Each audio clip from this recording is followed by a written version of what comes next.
Ma'am supreme court ने तो अब ये 3 साल का प्रैक्टिस मैंडेटरी कर दिया है जज बनने के लिए, तो अब हम क्या करें?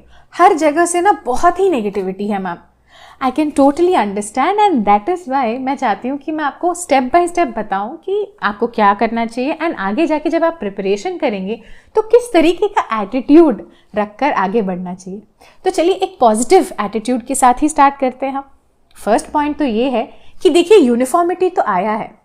अब तक ऐसा था कि बच्चे एक ही स्टेट का एग्जाम के लिए प्रिपेयर तो नहीं करते थे, 3-4 स्टेट्स अलग अलग स्टेट्स का प्रिपरेशन साथ में करते थे।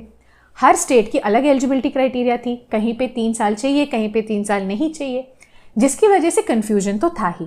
तो एक हिसाब से देखें तो यूनिफॉर्मिटी अब आ गया, क्योंकि सुप्रीम कोर्ट ने ये क्लैरिफाई कर दिया आपको जूनियर सिविल जज कहीं पे भी बनना हो, इंडिया में किसी भी स्टेट के अंदर आपको सिविल जज अब बनना है तो 3 साल का प्रैक्टिस मैंडेटरी है।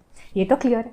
अब दूसरी चीज उन्होंने ये भी अच्छे से क्लियर कर दिया है कि 3 साल को वो कैसे काउंट करेंगे। आपके डेट ऑफ डिग्री से नहीं, आपने किस साल अपना लॉ खत्म किया उससे नहीं, या फिर किस साल आपने AIB क्लियर किया उससे नहीं। उन्होंने काफी साफ साफ जजमेंट में बता दिया है कि जिस दिन से आप अपना स्टेट बार काउंसिल में एनरोलमेंट करेंगे तब से आपका टाइम ऑटोमेटिकली स्टार्ट हो जाएगा, आपका 3 साल की गिनती वहां से स्टार्ट हो जाएगी।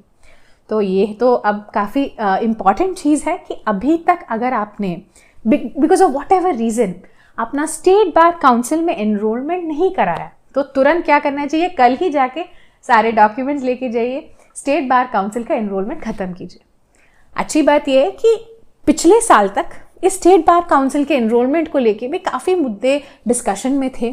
फीस 15,000 to 20,000 रुपीज़ की थी, काफ़ी हाई थी, बट थैंकफुली लास्ट ईयर के सुप्रीम कोर्ट के जजमेंट के बाद फीस में भी यूनिफॉर्मिटी आ गई है। अब कहीं पर भी आप एनरोल कीजिए 750 रुपीज़ का ही फीस भरना है। प्रोसीजर को भी अब काफ़ी स्मूथ कर दिया। अब देखिए आगे के 1-2 महीने में काफ़ी सारे रीसेंट लॉ ग्रेजुएट्स भी अब फील्ड में एंटर करेंगे, लॉ के प्रोफेशन में एंटर करेंगे।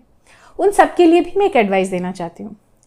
अब आगे जाके आप जो भी करना चाहते हैं वो अलग बात है, पर जैसे ही आपका लॉ का डिग्री आपके हाथ में आएगा, बस प्रोविजनल डिग्री भी हो तो चलेगा, प्रोविजनल डिग्री जिस दिन आपके हाथ में आ जाए आप तुरंत जाइए अपना स्टेट का बार काउंसिल में अपना एनरोलमेंट कर दीजिए, ताकि जो भी हो आपकी एलिजिबिलिटी तो स्टार्ट हो जाएगी, उस दिन से आपका 3 साल का प्रैक्टिस काउंट हो जाएगा। अब इसी सिलसिले में एक और इम्पॉर्टेंट चीज़ है, थोड़ा ध्यान से नोट डाउन करके रख लीजिए, बिकॉज काफ़ी सारे एस्पिरेंट्स अभी जजमेंट के बाद अपना एलिजिबिलिटी चेक कर रहे हैं।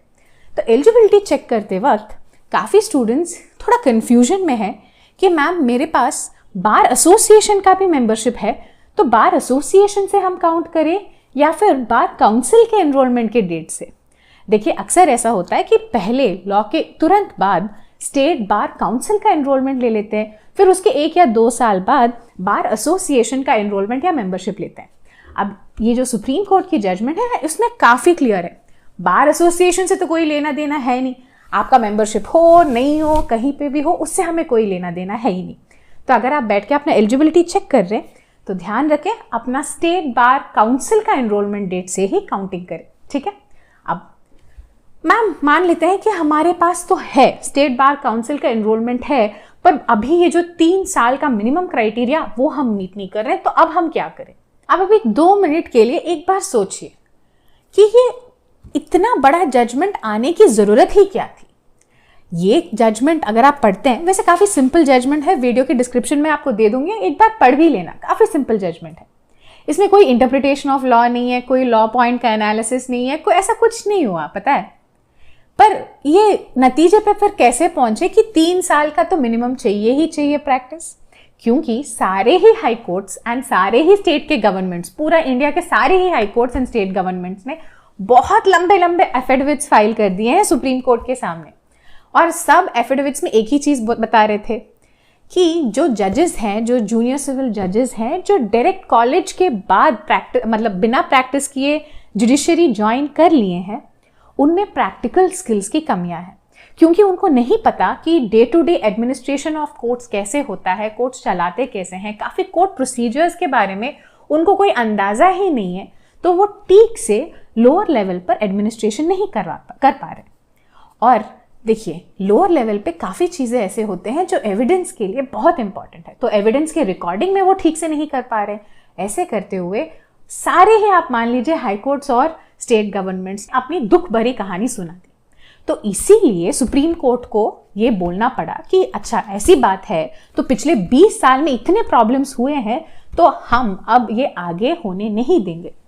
देखिए, आप जजमेंट से हैप्पी हैं, हैप्पी नहीं है, अग्री करते हैं, अग्री नहीं करते हैं, बहुत सारे राय आपके पर्सनल हो सकते हैं, पर एक बात तो आपको माननी ही पड़ेगी कि पूरी जजमेंट की एम्फेसिस तो एक ही बात पे है कि जजेस में भी, जो जूनियर लेवल के जजेस हैं, उनमें प्रैक्टिकल स्किल्स की कमियां हैं।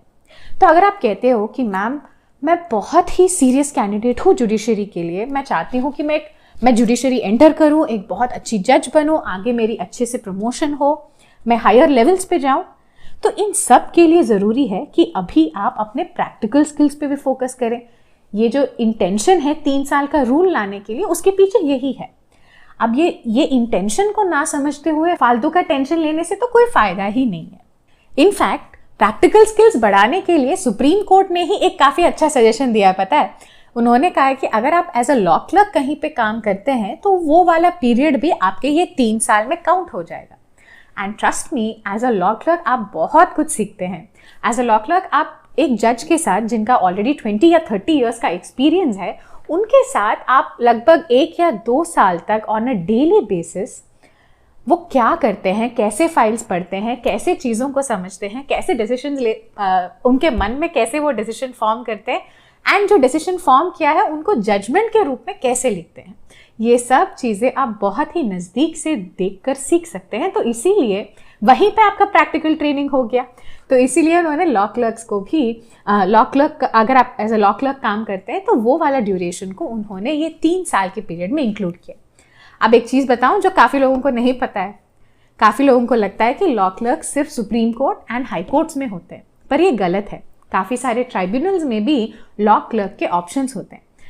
यही जो जजमेंट मैं बता रही हूँ, इसी जजमेंट में अगर आप थोड़ा नज़दीक से पढ़े तो उन्होंने लिखा भी है लॉ क्लर्क्स ऑफ जजेस और other judicial officers. Other judicial officers में काफ़ी सारे ट्राइब्यूनल्स आते हैं।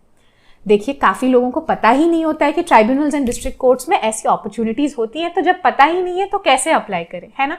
तो इसीलिए चैनल को सब्सक्राइब कीजिएगा। जैसे ही कुछ अच्छा अपॉर्चुनिटी आएगा मैं आपको डेफिनेटली बताती रहूँगी, अपडेटेड रखूँगी आप सबको।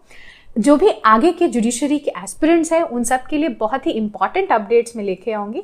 तो डेफिनेटली चैनल को सब्सक्राइब कीजिए एंड अपने फ्रेंड्स के साथ शेयर भी कीजिएगा, ठीक है।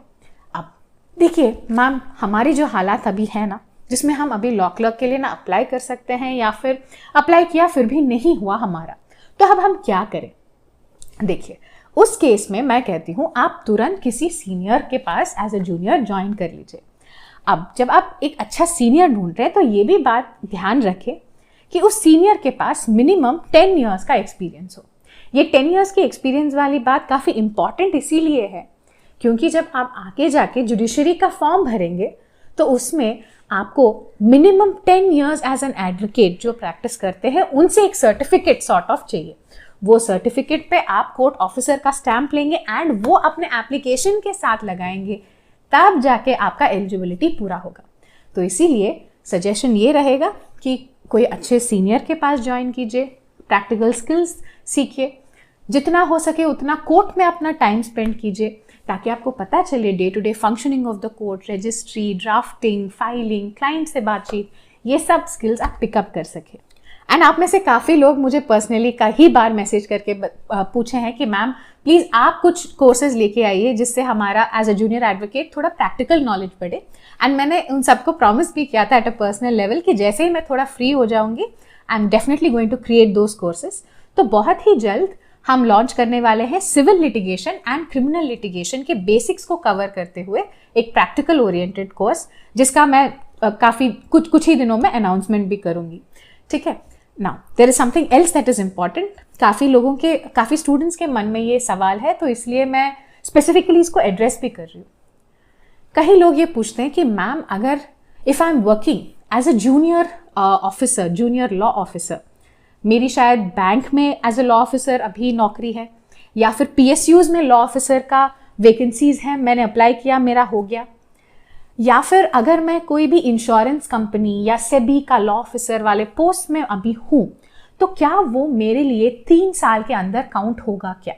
इसका आंसर है नो। पर अगर आप लॉ फर्म में काम कर रहे हैं या लॉ क्लर्क की तरह काम कर रहे हैं या फिर असिस्टेंट पब्लिक प्रोसिक्यूटर या प्रोसिक्यूटर के ऑफिस में काम कर रहे हैं, वो काउंट होंगे।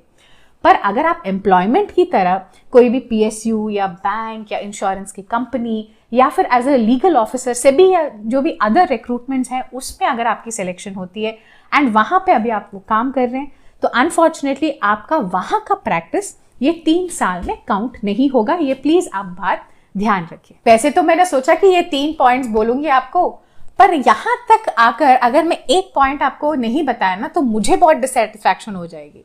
स्पेशली जो भी सीरियस जुडिशरी एस्पिरेंट्स हैं उनके लिए खासकर ये बात मैं बोलना चाहती हूँ कि देखिए, फॉर एग्जाम्पल मैं अब जुडिशरी के क्लासेस ले रही हूँ तो उसमें मैं पढ़ाती हूँ सीपीसी, ठीक है। अब सीपीसी में हम ऑर्डर 4, ऑर्डर 6 पढ़ते ही हैं, सब कुछ प्रोसीजरल है। अब दिल्ली जुडिशरी के प्रीलिम्स में एक बार एक क्वेश्चन आया था, कई बार ऐसे क्वेश्चन आते हैं, ये कहते हुए कि देखिए वेरिफिकेशन ऑफ प्लीडिंग्स जब होता है, वो वेरिफिकेशन ऑफ प्लीडिंग्स के नीचे किसका सिग्नेचर होना जरूरी है। ये क्वेश्चन था प्रीलिम्स का और ऑप्शंस थे उसके party only, party and pleader यानी पार्टी एंड एडवोकेट का हो सकता है या पार्टी और एडवोकेट का हो सकता है, ऐसा करके ऑप्शंस थे। अब कहीं स्टूडेंट्स बैठ के सोच रहे थे ये ऑर्डर 4 में था, ऑर्डर 6 में था, क्या पढ़ा था, क्या था।